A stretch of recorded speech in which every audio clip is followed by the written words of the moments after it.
forum is a two-parter double-header. We Choose Us, we're going to hear from first, and then we'll hear from Uncle Moneybags here with Move to Amend, as well as Barbara. This forum is being hosted from two guests from both of the Twin Cities who spend a great deal of their time working on legislation to improve and protect our democracy. First, we're going to hear from Lilly Sasse from We Choose Us, who will share information about their campaign coalition of grassroots organizations, labor unions, and advocacy groups fighting for multiracial democracy during this election year, particularly in St. Louis County. So with that, Lilly, I will pass it to you, and thank you all so much for your patience. We're really looking forward to having you, Lilly. Awesome. Thank you so much. And the sound is okay? Yep, it's great. Perfect. Hi, everyone. Thank you for having me virtually today. I had hoped to come in person, but I'm actually flying to Ohio for some trainings today, and so couldn't get to and from the cities to Duluth back to the airport in time. But do really appreciate you welcoming me and figuring out the sound and all of that this morning. I am Lilly Sasse. I am the director of We Choose Us. As mentioned, we are a coalition of grassroots organizations, labor unions, and advocacy groups who are working to build a multiracial democracy in Minnesota. I'm going to share today a little bit about the history of We Choose Us, how we came to be, what we have done so far, and then what is on deck for the rest of this year. So what a coalition means, I'm sure as many of you are familiar, but a lot of groups coming together to build a stronger entity that's advocating for any given issue, candidate. In our case, it's an issue. But we have a broad-based coalition for many reasons. Our partners range across issue areas. I believe Kathy may have a one-pager today to share with you folks that lists out our partners, but and Barbara, who you'll hear from later at Move to Amend, they are part of the We Choose Us coalition too. But we also work with organizations who aren't solely focused on the issue of democracy, but do democracy through their work every day. That's why we have unions as part of our group. That's why smaller organizations are part of our group who work on a swath of issues from housing to racial and economic justice to healthcare. But because we know that there are unprecedented attacks on our democracy that we've seen really unfold in the last, I want to say, it's been an ongoing effort for a long time, but it's really been concentrated in the last 4 years. We Choose Us is a newer coalition and campaign. We came out of 2020 and the very explicit attacks on our democracy, both not only January 6th, but the spread of the big lie and this notion that somehow we can't trust our free and fair elections, even though we know that there is no widespread voter fraud of any means. But it's really about who gets to decide and have power in our democracy in this constitutional republic. So I started We Choose Us initially, having a set of conversations with people, organizations, individuals, elected officials who were pro-democracy champions across the state to see what did we need? How are we going to respond to this moment where simultaneously we have unprecedented attacks on our democracy, and at the same time, there's something more that we can have. We can have an expanded democracy that includes everyone, where people have a say and not corporations and multi-special interests, and are represented in the way that feels true to them and their community. So about 1.5 years of those conversations and building and assessing the landscape, we decided there wasn't really anything in the state of Minnesota that brought together those organizations I previously mentioned, working across a wide range of issues, who are explicitly talking about structural democracy reform. And when I say structural democracy reform, I mean a set of things, not limited to these things, but for us, that has meant voting rights and voter access, that has meant money and politics, and that has meant redistricting and how maps are drawn intentionally or unintentionally to keep communities or divide communities from getting the representation they deserve.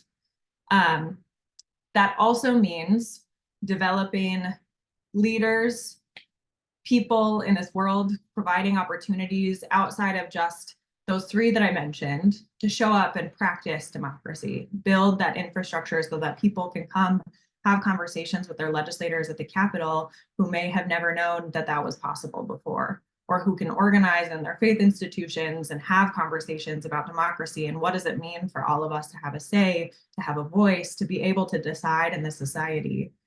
And so we not only focus on legislative reform, those kind of three bucket areas, but we also are really focused, especially this year, on building out organizing infrastructure across the state. Policy-wise, those 40 organizations that now are a part of We Choose Us have come to us over the years. We started with about 12 in January of 2021. And in that year and a half of building, we added about 22. So when we launched in January of 2022, which, if I can do the math correctly, is less than 2 years ago, but we had about 22 coalition partners. Now we have about 42. So people, it is open, and we try to welcome as many people as possible who are dedicated to our mission and committed to making sure that we build a truly inclusive, multiracial, multicultural, multi-generational democracy in our state and in our country. And so when we focused on policy this last legislative session, we went through a long agenda setting process with our partners. We had discussions and forums and parks across the state with people. I remember sitting in Duluth a couple of years ago, asking a set of questions about where are we at in our democracy? What do we need?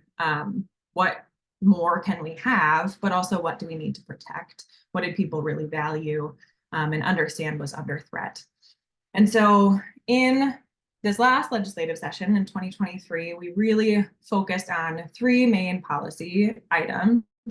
There were three main policies, but they included a lot of different policy items. So one of them was restore the vote.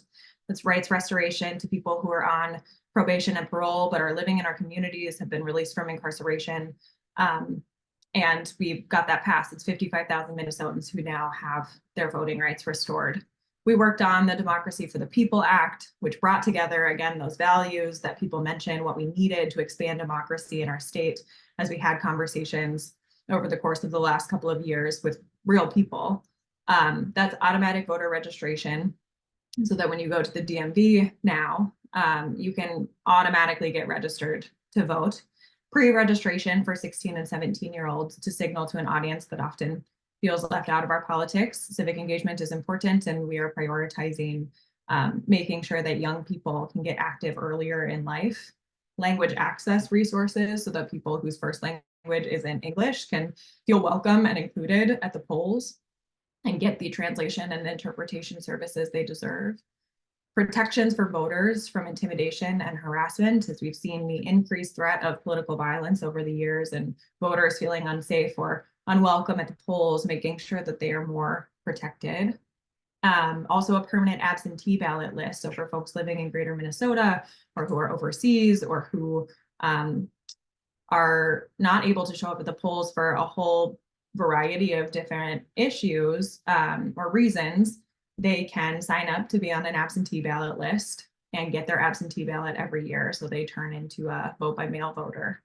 And then also to a ban on foreign influence corporations from spending in our elections. That is the big money in politics piece that was part of that bill. That bill passed, so did restore the vote. And then we also had some policy items in an elections omnibus bill, one of which was protections for election officials from intimidation and harassment, because as we've seen the increase of political violence, we've seen election officials, county officials, those who are responsible for administering our elections attacked at unprecedented rates, which I'll talk about again in a little bit as I talk about the work ahead for this year. Also, too, was the right to paid time off from work for all 46 days of early and absentee voting, which is going to make a huge difference for people who work multiple jobs, who can't get the time off of work, lack access to transportation, et cetera, to be able to show up at any of those 46 days ahead of the election day to cast their ballot. That is not a full extensive list of all the things that passed last year, but we've heard the Secretary of State say that 2023 was the biggest year, the biggest pro-democracy year in Minnesota since we passed same-day voter registration in 1972.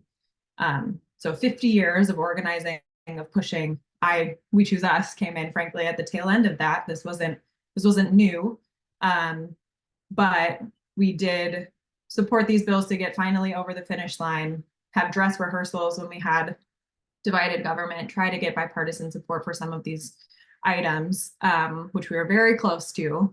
But given the conditions that changed in 2022, the political conditions, we worked with what we had and we got these bills over the finish line. So we were really proud to be part of that project and bring in so many coalition partners and community partners who maybe hadn't historically been part of those conversations before and who are now dreaming about what is the next stage of this work, what more can we have that is, of course, funded within reason, working with county officials to make sure that it works, but how can we dream bigger about what is possible for our democracy? And you'll notice too, a lot of the things that I named were around voting rights and voter access, which are incredibly important, especially as we have seen in other states across the country moving backwards on voter access. You look at Georgia, you look at Arizona, I'm sure those stories are not new for many of us. And again, it is about us prioritizing who gets to decide, who has power, who has agency, and as at We Choose Us, we believe everyone should. And that is not always the case. But what is missing from that, with the exception of one, is real, serious money and politics reform, which you'll hear Barbara talk about in a little bit, and redistricting, frankly. So as we think about the future, as we expand our ideas of what all should be included in this conversation about democracy, those things are absolutely included, and we want to dream bigger about what else does that mean? How does it mean that more people get access to their elected officials, to be able to actually feel that they are heard, not lobbyists or corporations at the Capitol who can afford to have people there 24/7, 365, advocating for their interests? How do we actually make the people's house the people's house? So that is all context for who We Choose Us is, what we've been working on, and our mission. This year, as we look ahead, we are focused on how can we take this issue of money and politics seriously and work with our partners to do so. Same with redistricting. And as we move forward into another big presidential election year, how are we making sure that this voter fraud narrative, these claims that are untrue about our democracy, are not in the mainstream again this time around, that we are not fighting the big lie. Instead, we are having a conversation about the multiracial democracy we believe in, we should have, we deserve. So as we think about what else, we are, of course, working at the Capitol this year. We're working on definitely a shorter list of bills than we had the first time around. But we went through that agenda setting process again. We got input, we got feedback. We're working on a bill that would allow early voting locations on college campuses. Again, voting.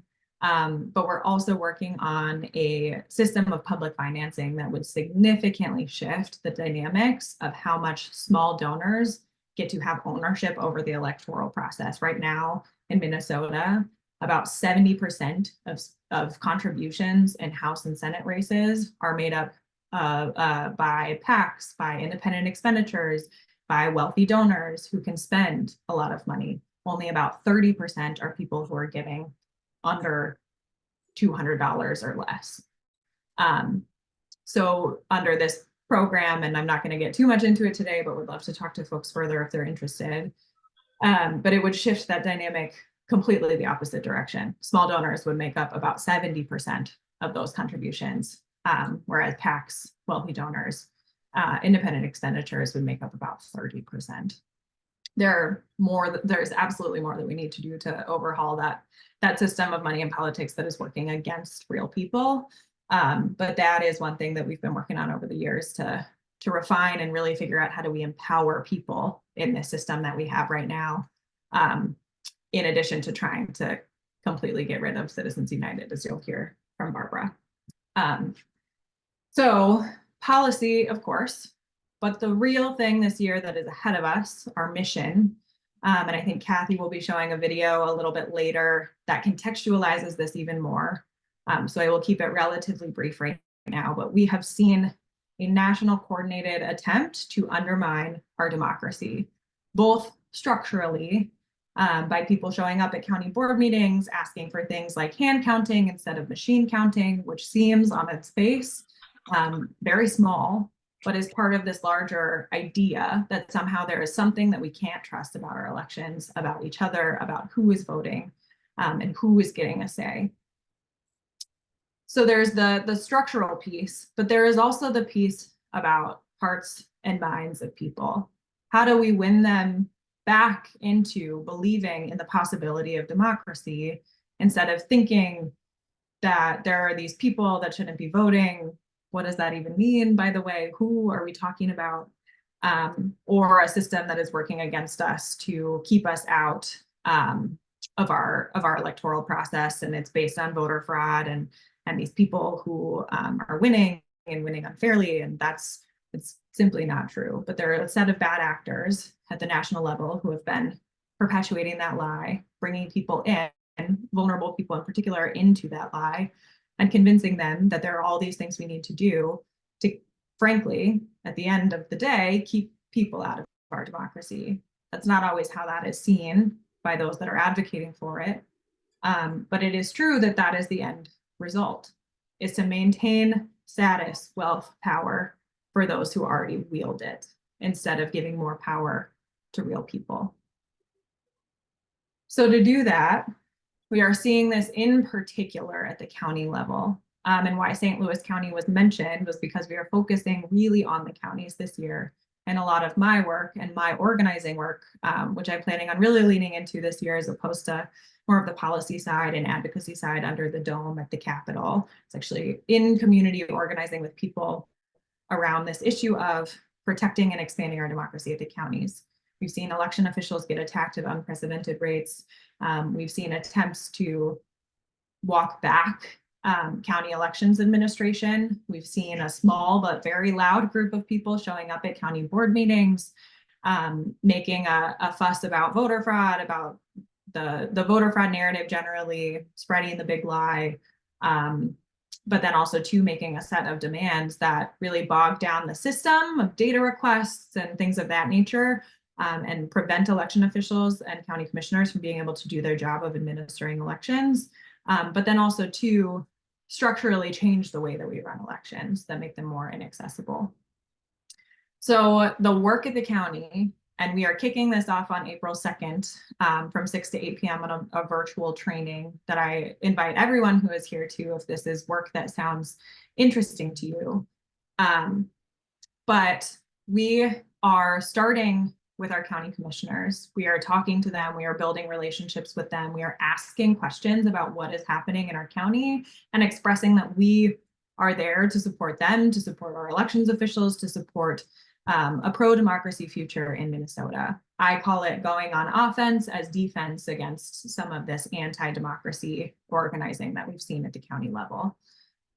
We have seen it ramp back up this year in Bryce County in particular, and I think Kathy may have some resources too that describe exactly what is happening there. But we expect that this is gonna, even if we talk to our commissioners and know now that everything is fine and they're not particularly worried about anything coming down the pike, we know that 2020 was a dress rehearsal, and we are expecting things to pick back up in 2024. And so St. Louis County in particular, I think we have noticed that there is a pattern of where counties that are being targeted in particular. It is counties that have, I'm not going to dig into this too much, but contested close House or Senate races. We have noticed it is in counties where there are growing BIPOC and immigrant communities. And we have noticed it's in counties where we've seen a particular group activated around school board issues, for example, book bans, etc. And so we want to discover where this is happening now, make sure that we're in touch and connected to our county commissioners so that if there are things that are happening, we can remain in contact, but really also on that hearts and minds piece, be able to build with our neighbors and our communities and make sure that we have a pro-democracy majority in these places, that there are more of us that believe what is possible if we have a truly inclusive, multiracial, multicultural democracy than those who don't. So the hope is to start with that relationship building, to have what we like to call research visits with our county commissioners, and then come back together with counties across the state. St. Louis isn't the only one. We're talking to folks in Dakota, in Washington, in Scott, in Freeborn, which is Albert Lee in southern Minnesota, in Olmsted, in Rice, in Crow Wing, across the state, but really come together to have a conversation, to debrief, to talk about how those conversations went, what we're hearing from our neighbors, from our friends about these issues in our counties, and figure out together, really co-strategize about what is the path forward. Is it in my county that all we're really doing is advocating for the things that we won last year to be implemented, to be able to have those language access resources for folks that need them, to pre-register people in high schools and get them more involved? Or do we need to really have actions at our county board and show up and make sure that we have people there who are sharing our pro-democracy message to drown out the anti-democracy, small, again, but loud message we've been hearing? But those research visits are the place to start. And as I mentioned, April 2nd is really the day that we're gonna be kicking things off with a virtual info session and training where I'll share more. But that work this year I see as being incredibly important to the election protection effort, but also making sure that we all have the things that we need to fight back against mis and disinformation and bring people a optimistic, proactive vision of what we can and should have in this country and for each other and for our neighbors. So that is our main organizing path this year, and I'm really excited to dig in with folks around that.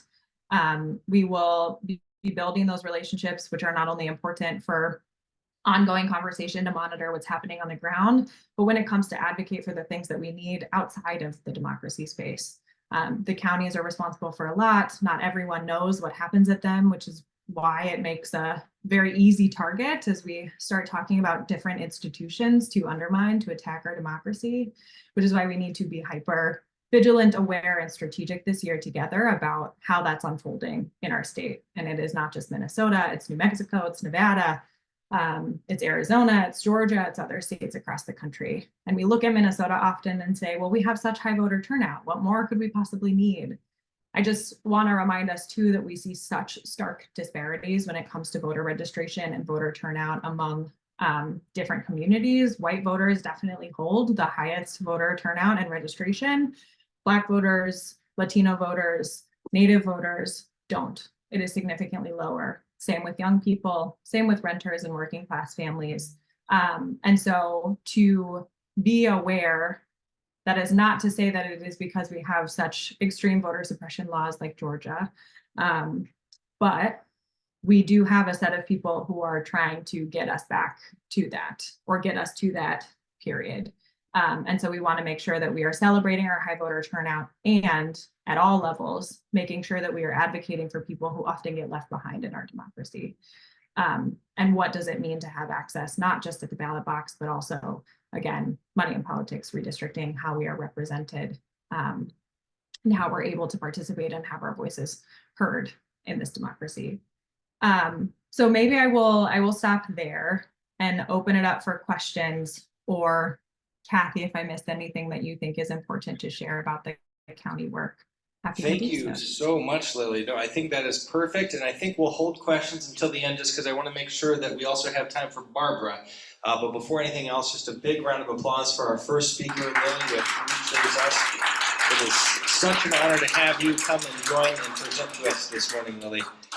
So I'm going to shift the podium just a little bit so that people can hear and see Barbara. We've got basically the online attendees still, but I'm going to just take 1 minute to do that. There we go. There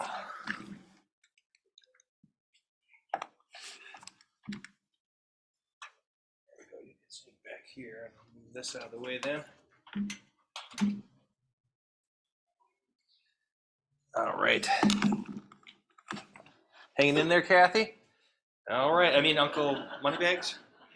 Okay, you should be great. Ideally, just for people here. Wow. Well, Lilly is wonderful and she knows her stuff. It is so great. Can you hear me? Let's Is see it if too? it's- Yeah, even a little closer. I'll turn up the mic too. No. we don't want democracy's voice drowned out like Exactly. this guy does. Wants us to have. So, good morning. It's great to be here, and I'm so glad you're concerned about money and politics. This is the place to be. Oh, it's so good to see you, Lilly, down here in the audience. Wow. So, in this presentation, I'll give a brief description of the work Move to Amend is doing, an update on the work over the past 13 years here in Minnesota. After the service, I will interview Mr. Moneybags. So he's coming back, and we're going to have an interview with him about the push by the wealthy and big corporations to gain power over the real human people for which the U.S. Constitution was meant.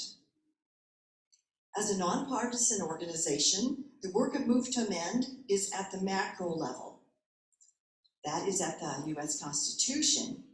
And what Lilly is talking about is locally, which is absolutely so important, and we need to have both things happening at the same time.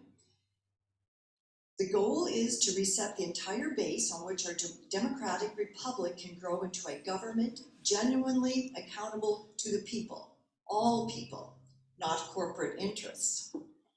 Move to Amend moves to amend the U.S. Constitution to firmly establish that money is not speech and that only human beings are persons entitled to constitutional rights, not corporations or other legally constructed entities.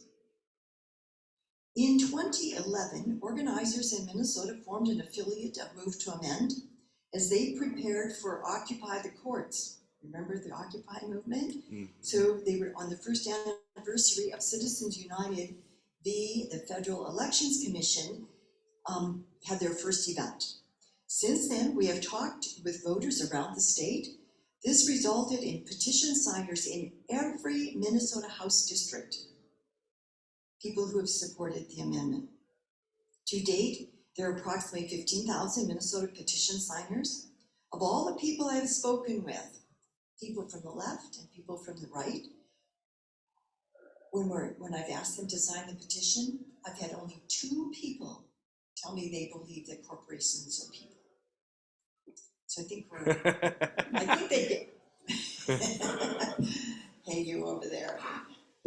Have you wondered whether signing a petition has any value? Oh, many times I have. I just want to say a bit about signing our petition. We do use the list to demonstrate constituent support and to reach out when constituent support is needed. It is not a public list. However, the list has been shared with the senators, Senator Klobuchar and Senator Smith. We draw upon it to ask constituents to contact their legislators, asking them to become a bill co-author, for example. So where do the U.S. senators stand? So in the U.S. Senate, I can report that at the state fair one year, Senator Smith came by as we were talking to people, and she told a group of us that she does not believe that corporations are people. Well, that was good. Every year we ask her that she introduce the bill in the Senate. Not sure what it will take, but we just keep trying. In Senator Klobuchar's book, it's called Antitrust. Has anybody read it here? She writes about the need for a similar amendment. So they're in our court, not taking the ball, however, which we need them to do. In Congress, the first We the People bill was introduced by, your Minnesota Representative Rick Nolan. Mm-hmm. In 2015. In summary, that bill calls for an amendment to the Constitution to establish that we, the people of the United States of America, reject the U.S. Supreme Court's Citizens United v. FEC ruling and other related cases. this back here are lots of cases. So the work towards corporate personhood began much earlier, but that's the one that we are aware of today.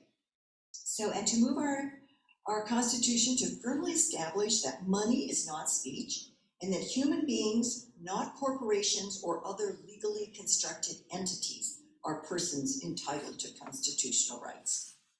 So since Nolan's departure, the bill has been introduced by Representative Jayapal. She's from the state of Washington. In 2023, this bill changed number. We always had House Joint Resolution 48. Well, then it got out of sync, and so now it's House Joint Resolution 54. The full text of that bill can be found on the Move to Amend website, which is movetoamend.org, along with the list of co-sponsors. So in addition to Representative Nolan, our Minnesota co-sponsors have been Representatives Craig, McCullum, Omar, Phillips, and Waltz. So now we move to the state level. Do I still have time? I'm a little nervous about being too late. Okay, we'll see here. At the state level, each biennium since 2013, legislators have introduced the We the People bills. In 2013, it was a good year. It passed in the Senate, but it was 7 votes short in the House. So they never even brought it to a vote in the House that year. But last year, the bill was heard in the first Senate committee, and it passed, and it moved to the Rules and Admin Committee. After introduction in the House, it's House File 1064, was sent to the Elections, Finance, and Policy Committee. And this year, that bill was heard in that committee, and it was passed and placed in the General Register. That means it could be scheduled for a floor vote. Now in the Senate, the bill is still standing in the Rules and Admin Committee, but Senator Murphy, who chairs that committee, has been a longtime supporter of this bill. And the lead author of the bill, who is Senator John Marty, serves on that committee. So I think it is in a good position to get to a floor vote. Nice. But those bills are all queued up. We have a little bit of work to do. There are 17 representatives and 4 senators who we have never communicated to us their support for or against the We the People bills. And Senator Hochschild from Hermantown is one of them. Based on the sound assumption, no Republicans will vote for the bills, although there have been a few Republican candidates who've pledged to support the bill. We do have one DFL representative who does not vote for bills that are resolutions. So that's a problem. So we're working at getting a meeting with him, and we've been trying for a number of years to educate him about Article 5 of the US Constitution, and that this is one of the mechanisms. So passage of these bills would make Minnesota the 22nd state to request that Congress adopt the We the People Amendment. And it would come back to the states for ratification. 34 are needed. So next I'm going to go into a little bit of how we did the work. Do I have time, or should I just skip to the? Yeah, we have at least 3 more minutes. 3 more minutes? Yeah. Oh, well, then I'm going to skip. Okay. Skip. So I was going to talk a little bit about how we do the work, and I do have to go back. I have to say this, that this community in Duluth, Verge Phelan and Tom Starkey were the most successful organizers in the state. And thanks to Tom, one of the earliest organizations to pass a resolution was this UU congregation. Woo. And perhaps as early as 2011. I was thinking 14, but it might have been earlier than that, because that's when this group moved to men. There's Verge back there. Thank you, Verge. The Duluth City Council passed a resolution. But in addition, the Minnesota Citizens Federation Northeast, which is no longer in existence, but Clayton, Jackson, McGee Memorial, and the NAACP of Duluth also passed the resolution. So thanks, this community, those 2 organized, they were visible, they got a lot of people to sign petitions, And on YouTube, there's a TV program in which Joe Haberman is introducing Verge and David Cobb, who was a staff at the national level at the time. So thank you, and this congregation is a great asset and support for the work that was done up here, so appreciate that. In conclusion, it is evident that Minnesotans are concerned about money in politics and support the proposed amendment as an important step to rein in out of control spending and lack of transparency. They value a country with a representative democracy in which real human beings authentically practice a government of by and for the people, and not one co-opted by wealthy individuals and legally constructed entities. And we need to get those $1 million bills tucked away and not in the democratic process. Mr. Moneybags, we'll see you back later. Thank you all for your time. Thank you.